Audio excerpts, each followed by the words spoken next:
am honored to welcome Charles Kruse to Very Interesting.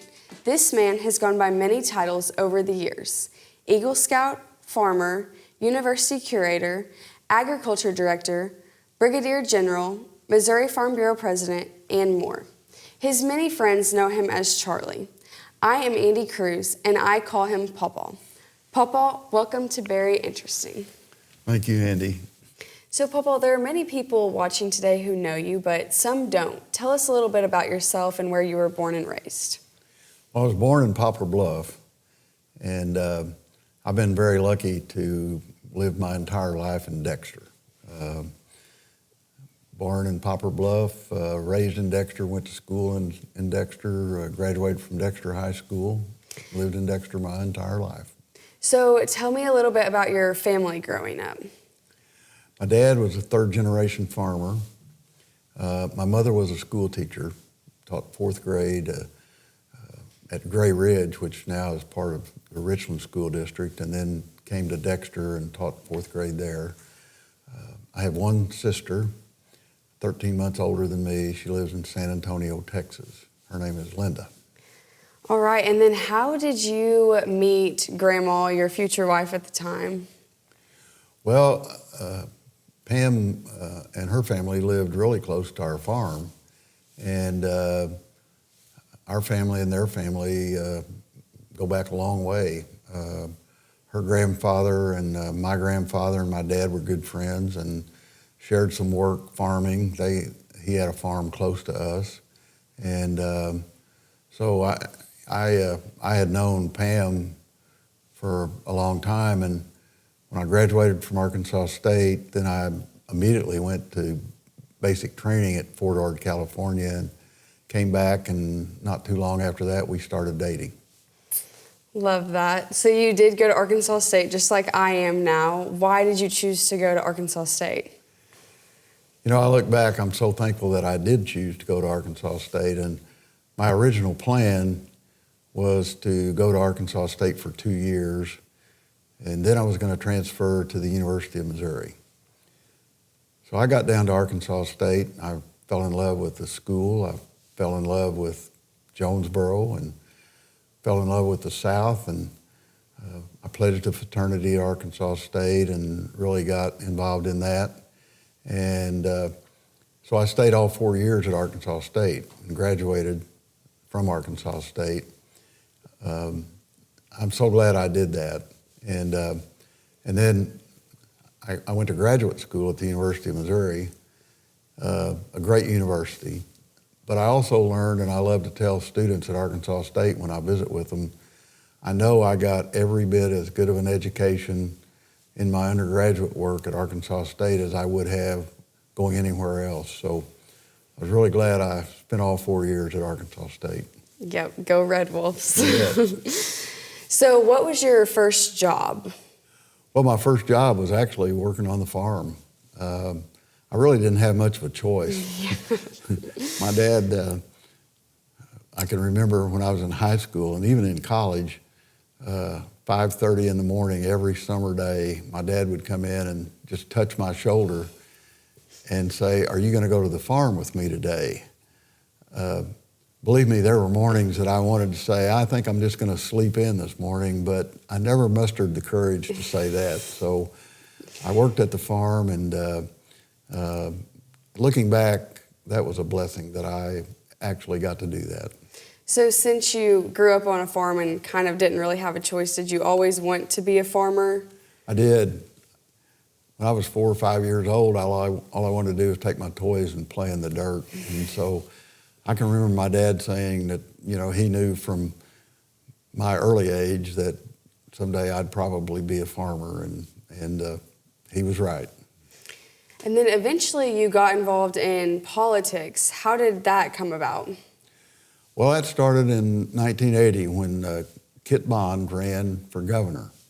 And Pam and I were Kit Bond's county coordinators in Stoddard County, and that was our first involvement in politics. And I guess we liked it because we've been involved one way or the other ever since. So who would you say your early influences were in the political world? Well, early on, I would have to say Kit Bond. and also Bill Emerson, who was our congressman, who was also elected to Congress in 1980.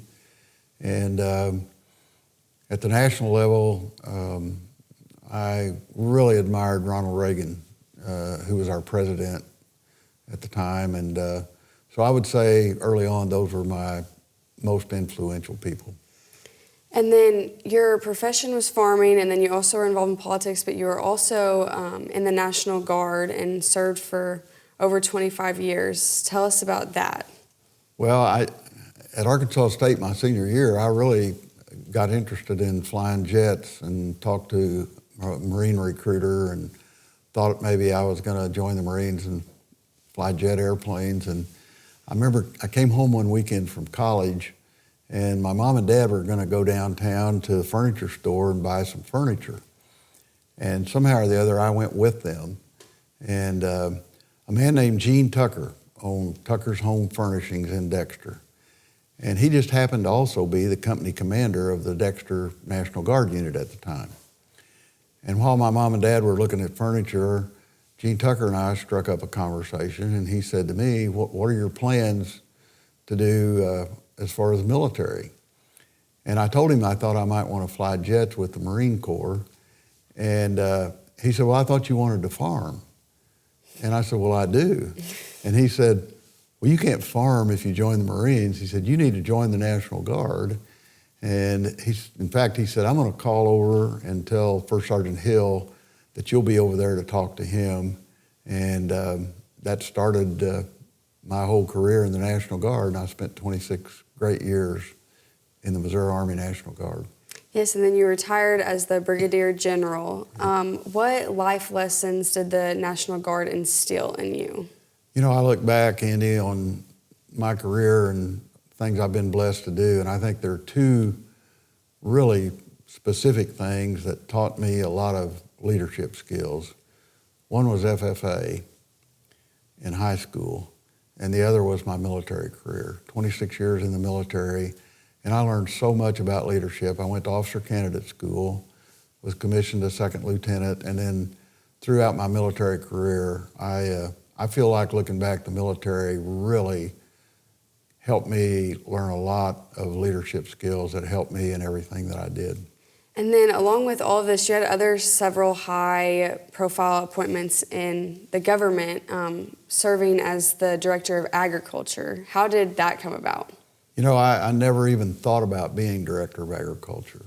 And I can remember at the time, I actually knew several people who were really pursuing wanting to be appointed Director of Agriculture.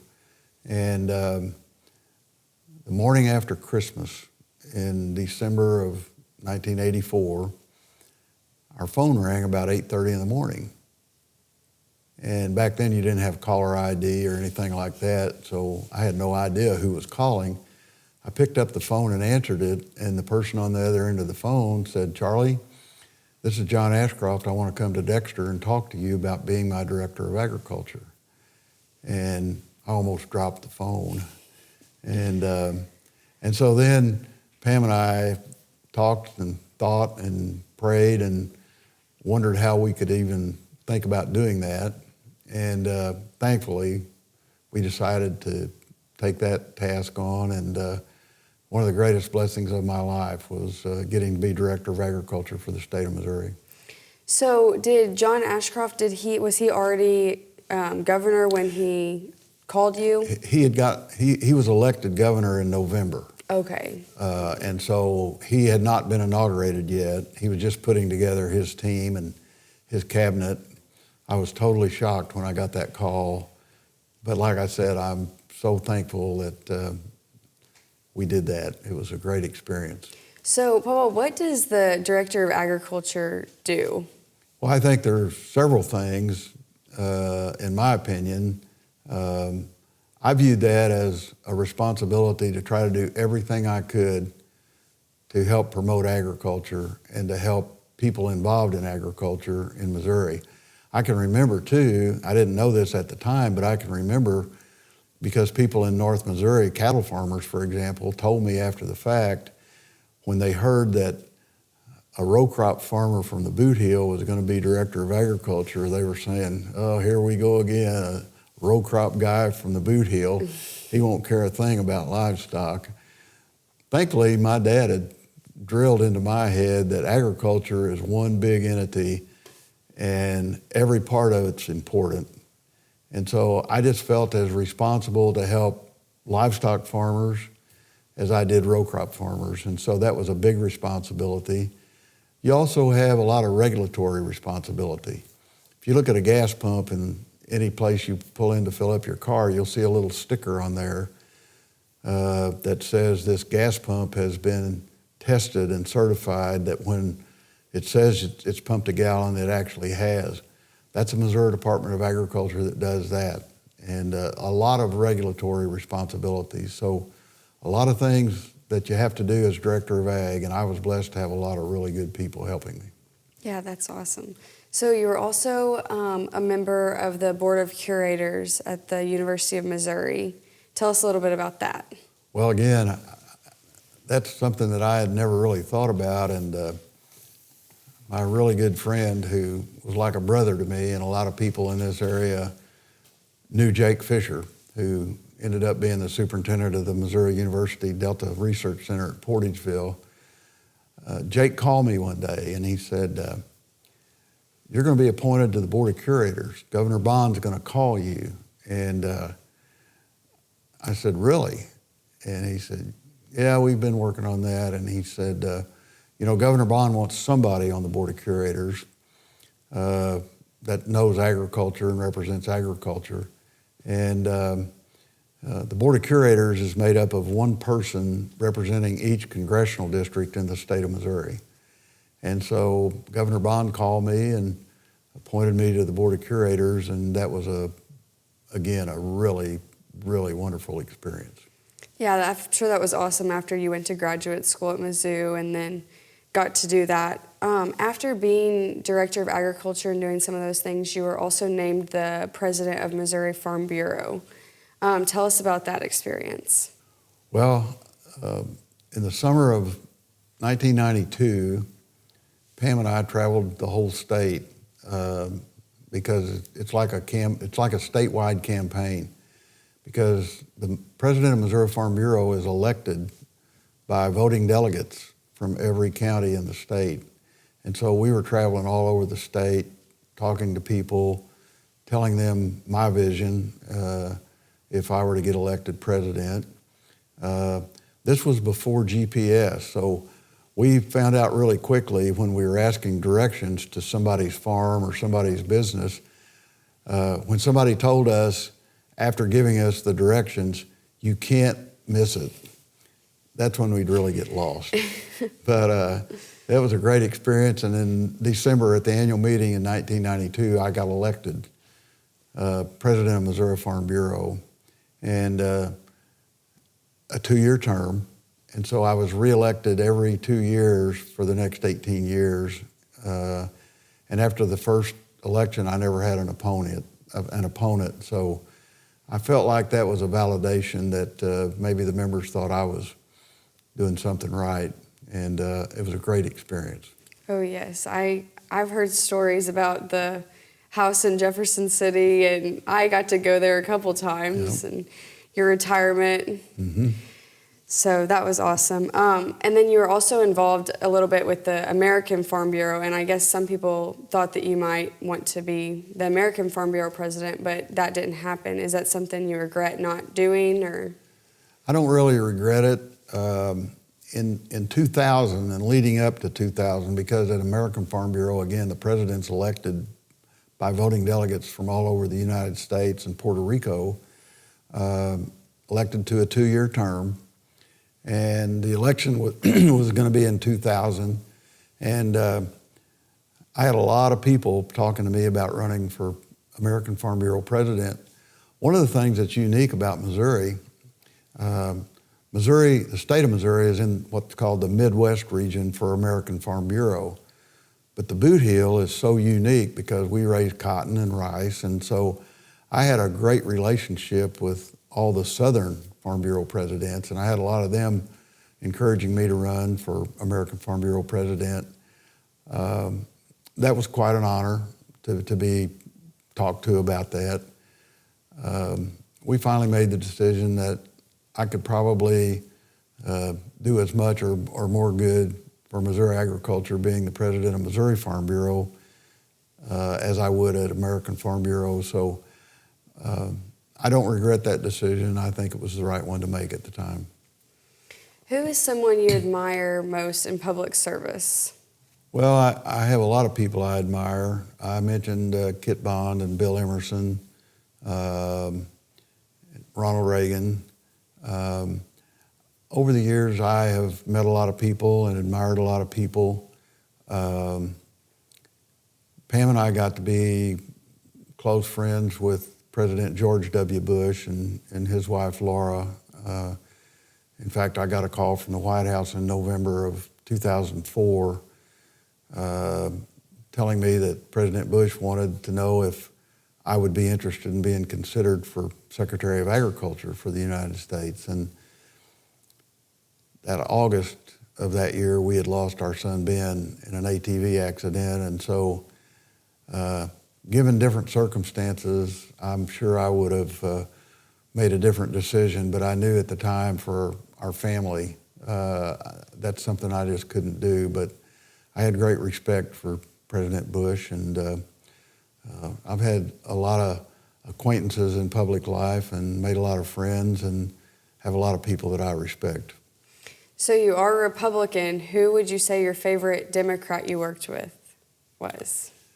I worked with a lot of Democrats over the years. One of my favorite was our 4th District Congressman from the state of Missouri, Ike Skelton.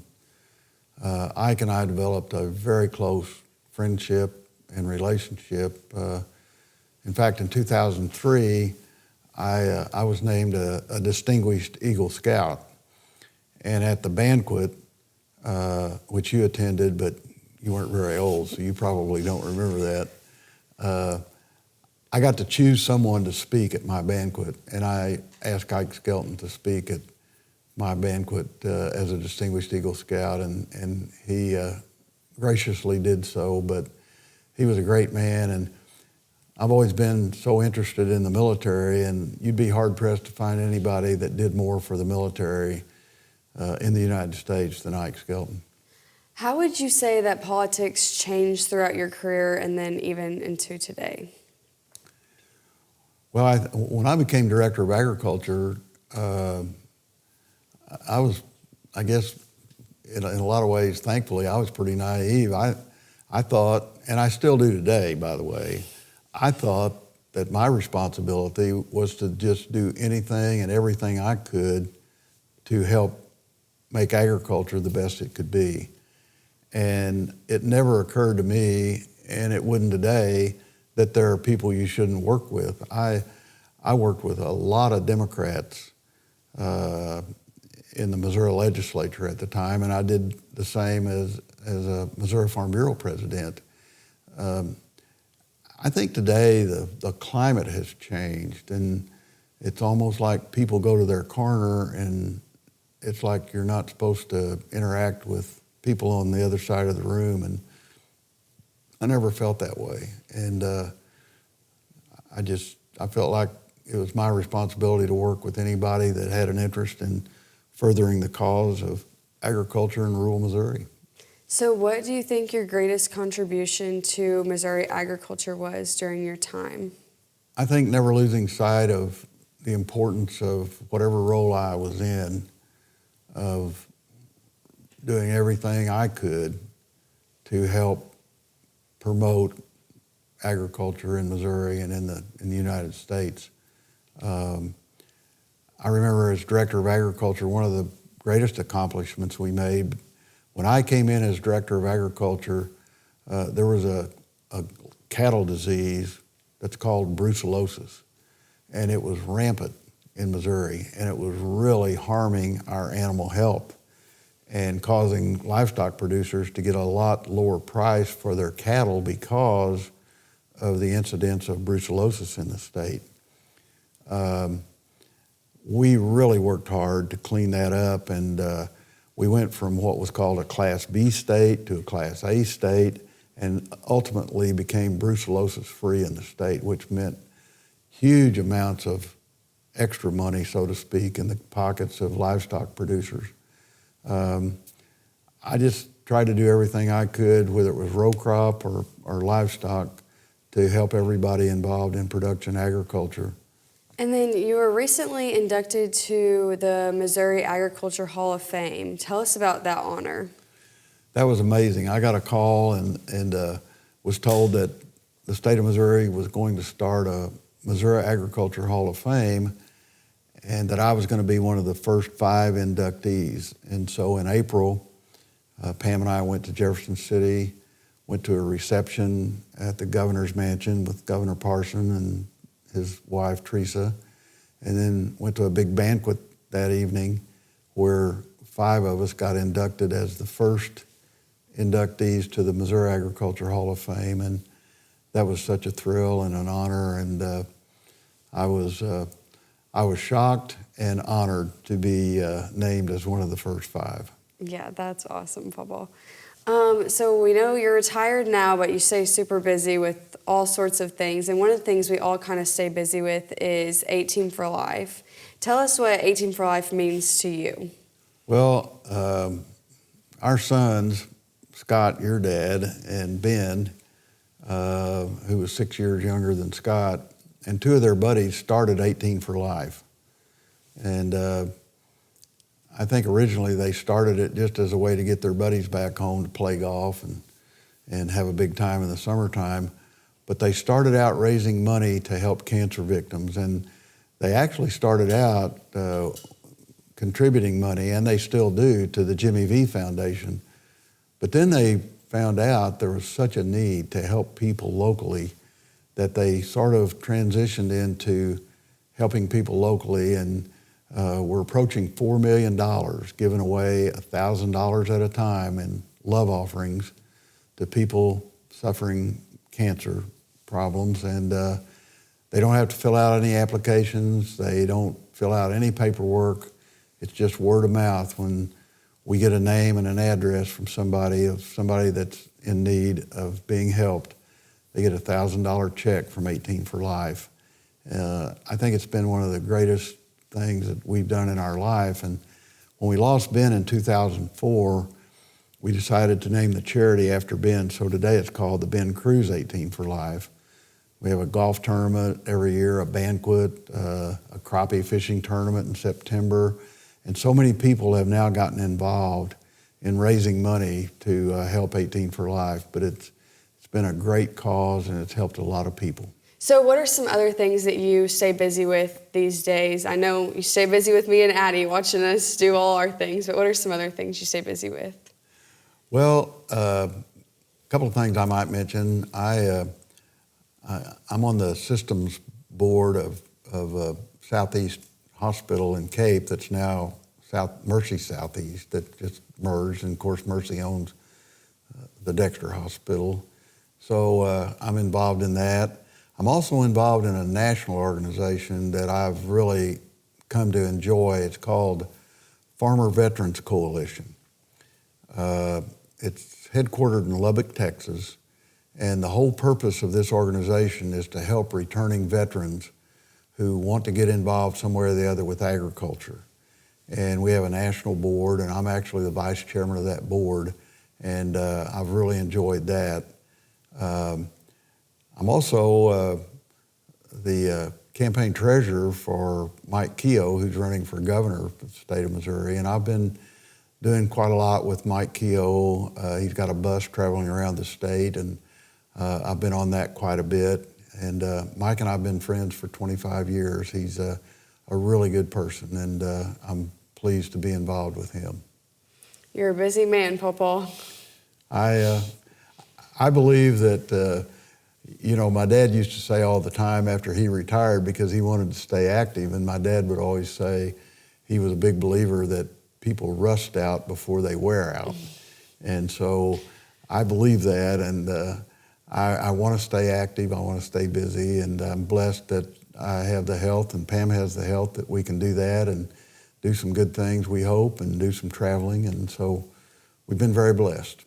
So, Papa, while you were gone in Jeff City and doing other things around the state of Missouri, Grandma was back at home with the family and the farm. I'm sure her responsibilities on the farm changed. Tell us a little bit about that.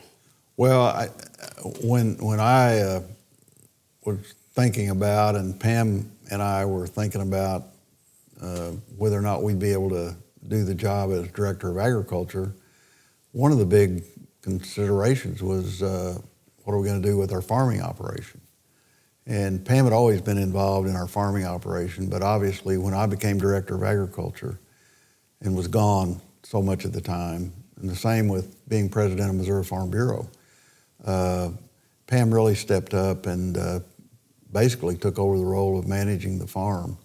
And a lot of people say she did a better job of that than I did, so maybe it was a blessing that I became Director of Agriculture and President of Farm Bureau. Yeah, Grandma was the original farm her. There's a TV show now about... she'd be right in the middle of that. Yes, In fact, she was the first one. Yeah, she drove our combine and had her name on the top of the door of the combine cab, and she never said this, but I could tell she really just as soon I didn't even get in the combine cab. She had it covered. You bet. She had it covered. So if you could go back and do anything differently, what would it be? You know, I look back on my career and I feel like I've been so blessed. And any success people have, I think it's sad that some people don't realize this, but any success people have, you got to have a lot of really good, talented people around you helping you if you are successful. I feel like I've been successful in my life, and I'll be the first to say I've been successful because I had a lot of really great, talented, thoughtful people who helped me every step of the way. You know, you look back and you think, well, you want to do this, or maybe you should have done that. I don't have any really great regrets in that regard. I'm thankful to have lived and still live where we do in the Boot Heel of Missouri. One thing that's always amazed me when it comes to agriculture in the state of Missouri, right here in the Boot Heel in the 7 counties where we live, on a little less than 10% of the cultivated acres in the state, we produce a little over 1/3 of the total crop production in the state. That's just amazing to me. And I just feel blessed to have been able to be a part of that and to help and represent all the people in this area and all over the state, and to get to know so many great people and develop friendships all over the state and all over the country. And I've been very blessed. Pam and I have been very blessed, and I thank God for all the blessings that have come our way. That's right. Well, Papa, it's been so much fun to have you on Very Interesting. Thank you so much. Well, thank you. It's been great. I mentioned to Barry, it would have been great for Barry to interview me, and I would have loved that. But it's really great to have my granddaughter interview me, and you did a great job. Well, thank you. You did too, Papa. I love you. Love you. That's all we have for today. I'm Andie Kruse, and this is Charlie Kruse. Thank you for watching Very Interesting. We'll see you next time.